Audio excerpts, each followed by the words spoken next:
Espace TV. Espace TV, le 10 minutes.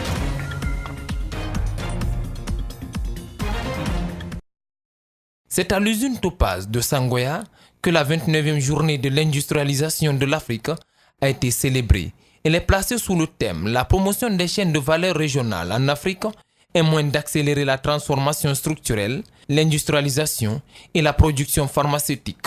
Un lien est ainsi établi entre l'industrie et la santé.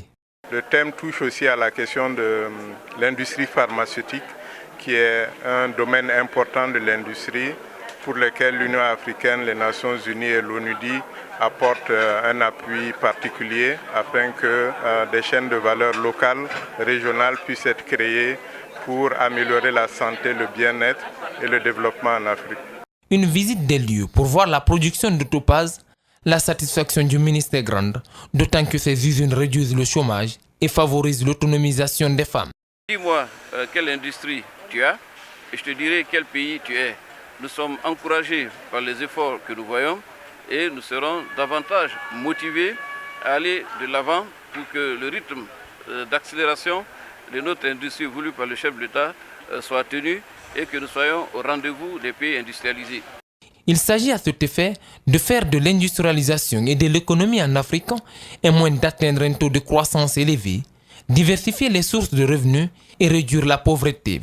L'ONUDI apportera son soutien à l'Afrique et à ses États membres dans la gestion des problèmes cruciaux tels que l'harmonisation des réglementations locales et régionales, l'intégration des marchés et la création d'environnements commerciaux favorables et attirera les investissements indispensables au secteur.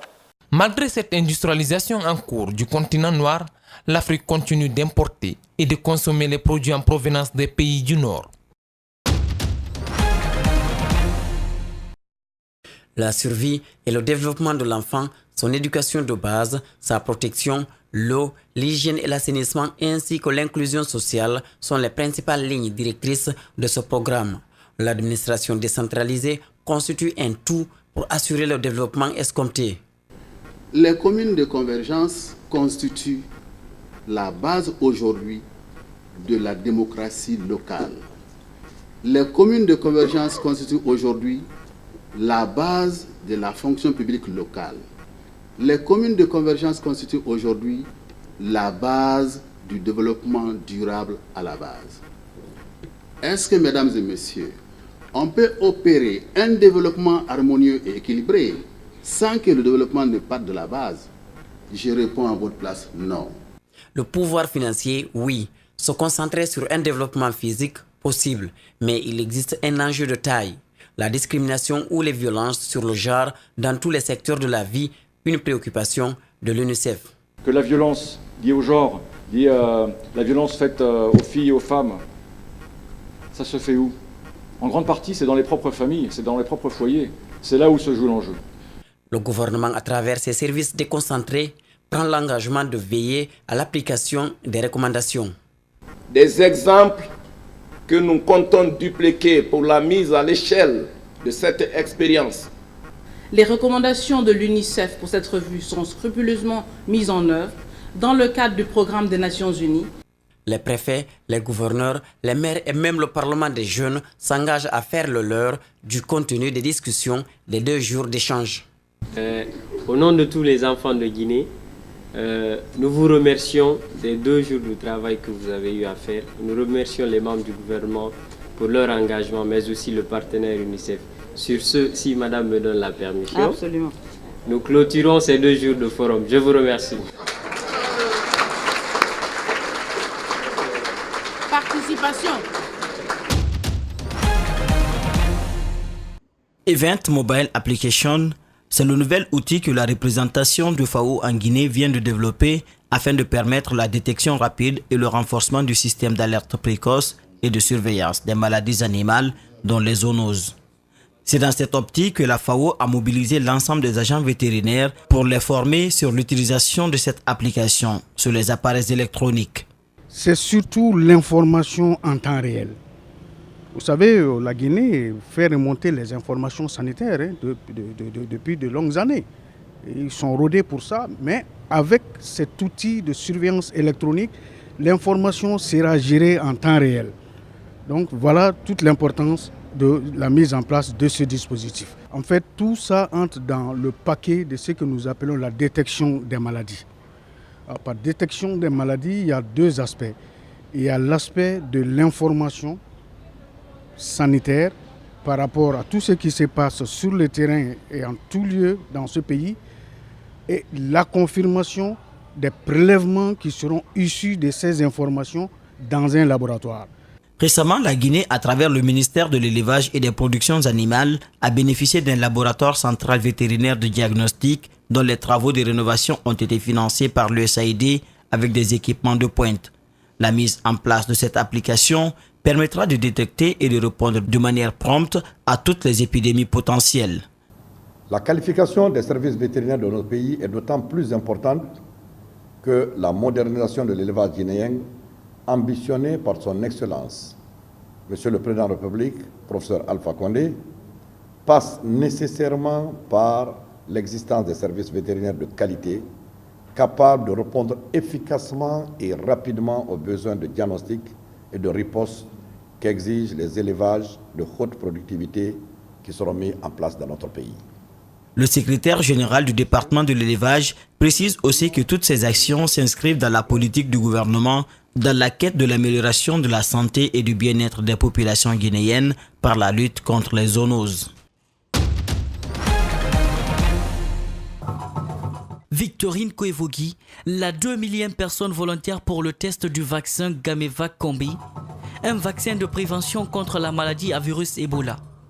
Cette cérémonie de clôture est la preuve que les 10 millions de dollars financés par la société Russal Guinée pour les travaux de recherche viennent d'aboutir à un résultat concluant.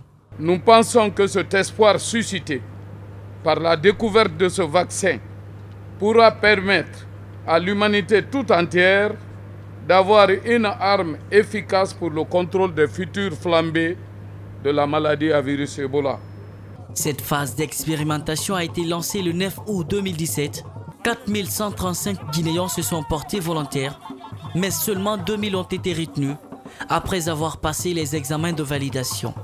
Ce médicament Gamevac Combi est déjà enregistré comme médicament de lutte contre Ebola en Fédération de Russie.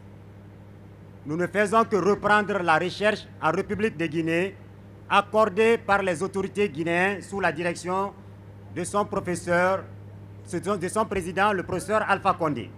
La maladie à virus Ebola a causé la mort de plus de 2500 Guinéens. C'est en 2014, au moment où cette maladie faisait ravage en Guinée, qu'est né le programme de ce test.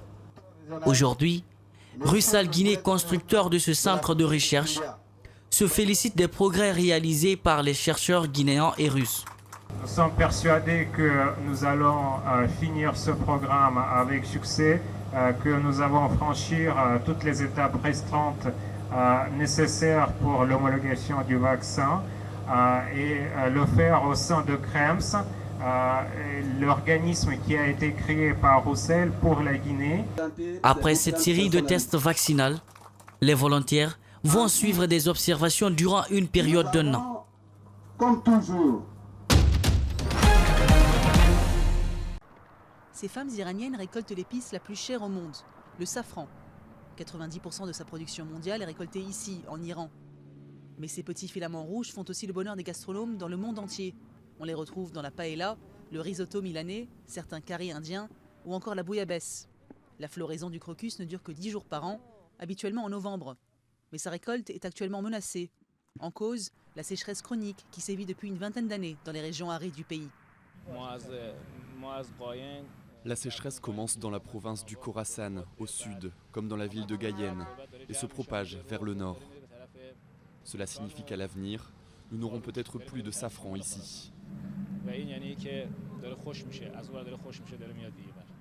De nombreux agriculteurs sont à présent obligés d'investir dans des systèmes d'irrigation plus efficaces s'ils veulent survivre. Mais les banques iraniennes sont réticentes à prêter aux petits entrepreneurs. Cette usine a recours à des moyens modernes pour exporter chaque année 15 tonnes de safran de première qualité et ainsi promouvoir le label « Produit en Iran ».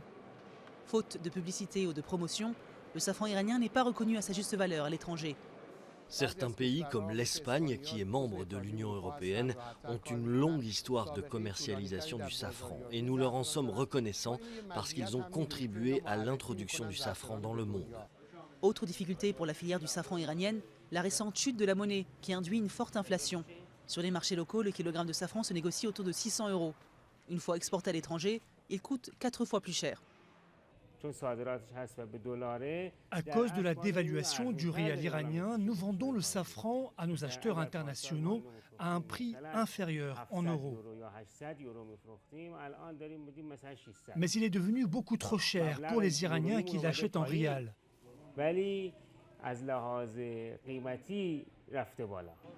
Un rial faible qui a un avantage, favoriser les exportations, dopées par un récent intérêt des Chinois pour l'or rouge.